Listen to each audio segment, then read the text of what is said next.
فرعون کی ممی کا باریک بینی سے معائنہ کرنے والا انگریز سائنسدان پکار اٹھا، اللہ سچا ہے، قرآن سچا ہے، اور اللہ کا نبی حضرت محمد صلی اللہ علیہ وآلہ وسلم سچا ہے۔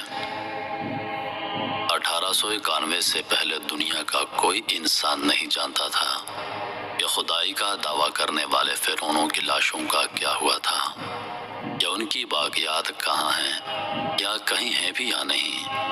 الہامی کتابوں تورات، بائبل اور قرآن پاک میں اس واقعے کا ذکر تفصیل سے ملتا تھا کہ حضرت موسیٰ علیہ السلام اور بنی اسرائیل قوم کا پیچھا کرتا ہوا فرعون پانی میں غرق ہو کر اپنی فوج سمیت مر گیا تھا، جبکہ موسیٰ علیہ السلام اور ان کی قوم کو پانی نے اللہ کے حکم سے گزرنے کا راستہ دے دیا تھا۔ اس کے بعد اس کا کیا ہوا، اس بارے میں بائبل اور تورات دونوں خاموش ہیں، لیکن قرآن پاک میں اس کے انجام کے بارے میں ایک بہت عجیب بات کہی گئی تھی، جس کی کسی کو سمجھ نہیں آتی تھی کہ اس کا کیا مطلب ہے۔ خود مسلمان بھی اس بات کو پڑھ کر آگے گزر جایا کرتے، یہ سمجھے بغیر کہ اس بات کا اشارہ کس کی جانب ہے۔ سورہ یونس میں فرعون کے مرنے کے بعد اس کا انجام کچھ اس طرح فرمایا گیا تھا، بس ہم تیرے بدن کو سمندر سے نکال کر محفوظ کر لیں گے تاکہ تو بعد میں آنے والوں کے لیے عبرت بن جائے۔ یہ واقعہ آج سے 3500 سال پہلے پیش آیا تھا۔ فرعون کے ڈوب کر مرنے کے بعد سمندر نے اس کی لاش کو اللہ کے حکم سے باہر پھینک دیا، جبکہ باقی لشکر کا کوئی نام و نشان نہ ملا۔ مصریوں میں کسی شخص نے ساحل پر پڑی اس کی لاش پہچان کر اہل دربار کو بتایا۔ فرعون کی لاش کو محل پہنچایا گیا۔ درباریوں نے مسالے لگا کر اسے پوری شان اور احترام سے تابوت میں رکھ کر محفوظ کر دیا۔ حنوط کرنے کے عمل کے دوران ان سے ایک غلطی ہو گئی تھی۔ فرعون کیونکہ سمندر میں ڈوب کر مرا تھا اور مرنے کے بعد کچھ عرصے تک پانی میں رہنے کی وجہ سے اس کے جسم پر سمندری نمکیات کی ایک تہ جمی رہ گئی تھی۔ مصریوں نے اس کی لاش پر نمکیات کی وہ تہ اسی طرح رہنے دی اور اسے اسی طرح حنوط کر دیا گیا۔ وقت گزرتا رہا، زمین و آسمان نے بہت سے انقلاب دیکھے جن کی گرد کے نیچے سب کچھ چھپ گیا، حتیٰ کہ فرعونوں کی حنوط شدہ لاشیں بھی زمین کی تہوں میں چھپ گئیں۔ ان کے نام صرف ان کے کتابوں، ان کی تعمیرات اور لوگوں کے ذہنوں میں رہ گئے۔ اس واقعے کے 2000 سال بعد اس دنیا میں اللہ کے آخری نبی حضرت محمد مصطفیٰ صلی اللہ علیہ وآلہ وسلم تشریف لائے۔ ان پر نازل ہونے والی آخری کتاب قرآن پاک میں فرعونوں کے قصے بڑی تفصیل کے ساتھ بیان کیے گئے تھے، اور اسی سلسلے میں اس فرعون کا جسم محفوظ کرنے کی بابت آیت بھی نازل ہوئی تھی، جس کی سچائی پر سب اہل ایمان کا پختہ یقین تو تھا، لیکن وہ سمجھنے سے قاصر تھے کہ اس خدائی کا دعویٰ کرنے والے کی لاش کہاں محفوظ کی گئی اور کیسے اسے عبرت کا نشان بنایا جائے گا۔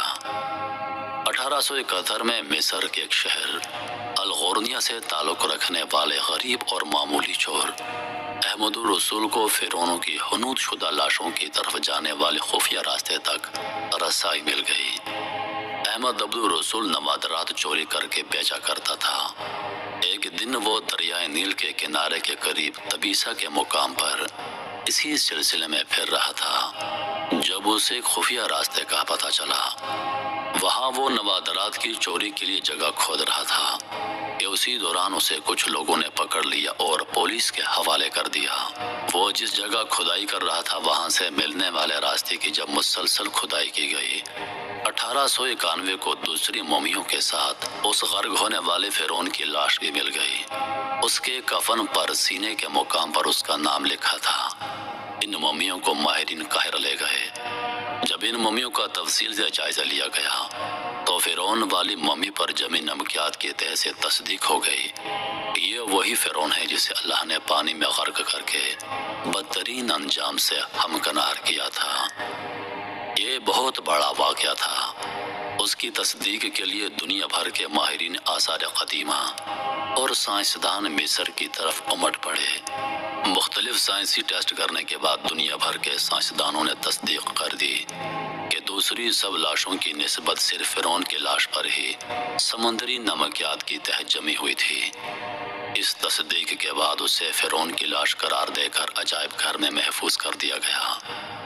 1982 میں فرعون کی ممی خراب ہونے لگی تو اس وقت کی مصری حکومت نے فرانس کی حکومت کو درخواست کی کہ فرعون کی ممی کو خراب ہونے سے بچایا جائے۔ نیز جدید سائنسی ذرائع سے اس کی موت کی وجہ بھی معلوم کی جائے۔ چنانچہ مصری اور فرانسیسی حکومت نے مل کر ممی کو فرانس لے جانے کا انتظام کیا۔ جب فرعون کی لاش کو فرانس پہنچایا گیا تو ایئرپورٹ پر اس دور کے فرانسیسی صدر بذات خود حکومت کے اعلیٰ عہدیداروں، تمام وزراء اور فوج کے افسران کے ساتھ استقبال کے لیے موجود تھے۔ فرعون کی لاش کا استقبال کسی عظیم زندہ بادشاہ کی طرح کیا گیا۔ فوجی دستوں نے سلامی دی۔ فرعون کی ممی کو ماہر ڈاکٹروں کی ٹیم کے حوالے کیا گیا۔ اس ٹیم کی سربراہی ڈاکٹر مورس بوکائی نے کی تھی۔ مائکروسکوپک ٹیسٹوں کے ذریعے ممی کے تمام اعضاء کا باریک بینی سے جائزہ لیا گیا تو معلوم ہوا کہ اس کی لاش اور جسم میں سمندری ذرات ابھی تک موجود ہیں اور موت کی وجہ بھی پانی میں ڈوبنے کی وجہ سے ہوئی تھی۔ ایک بادشاہ کی موت پانی میں ڈوبنے کی وجہ سے ہو، یہ ڈاکٹر مورس کے لیے حیرت کی بات تھی۔ اس نے اس ممی کے بارے مزید جاننے کی کوشش کی تو اسے معلوم ہوا کہ اس بادشاہ کی موت کے حالات مسلمانوں کے نبی حضرت محمد پر اتری کتاب قرآن پاک میں تفصیل سے درج ہیں۔ اسے علم تھا کہ جہاں سے یہ لاش ملی ہے وہ ایک اسلامی ملک ہے۔ چنانچہ تجسس کے ہاتھوں مجبور ہو کر وہ مصر پہنچا۔ وہ ایک سائنسدان تھا۔ اس نے اس معاملے میں مصر کے ایک سائنسدان سے ملاقات کی۔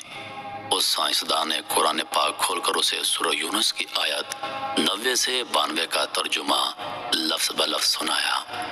فرعون کا خدائی کا دعویٰ اس کا پانی میں ڈوب کر مر جانا اور پھر پانی سے نکال کر اس کی لاش کا ہنوت ہو جانا اور پھر دوبارہ لاش کا ملنا اور پھر اس کی لاش کو جدید سائنسی دور میں دوبارہ محفوظ کیا جانا، سب کا اشارہ ایک جانب تھا اور بہت واضح تھا۔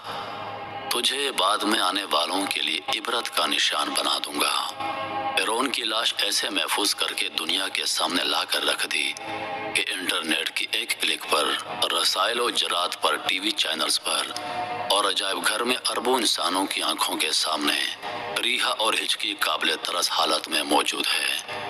عبرت کے لیے، سوچنے کے لیے، عبادت کے لائق اور ہمیشہ رہنے والا وہی ہے جو سب کا خالق اور رازق ہے۔ ڈاکٹر مورس نے آیت کا ترجمہ سنا تو اسی وقت پکار اٹھا، اللہ سچا ہے، قرآن سچا ہے اور اللہ کا نبی حضرت محمد صلی اللہ علیہ وآلہ وسلم سچا ہے۔ کلمہ پڑھا اور مسلمان ہو گیا۔ میں امید کرتا ہوں کہ ویڈیو آپ دوستوں کو پسند آئی ہوگی۔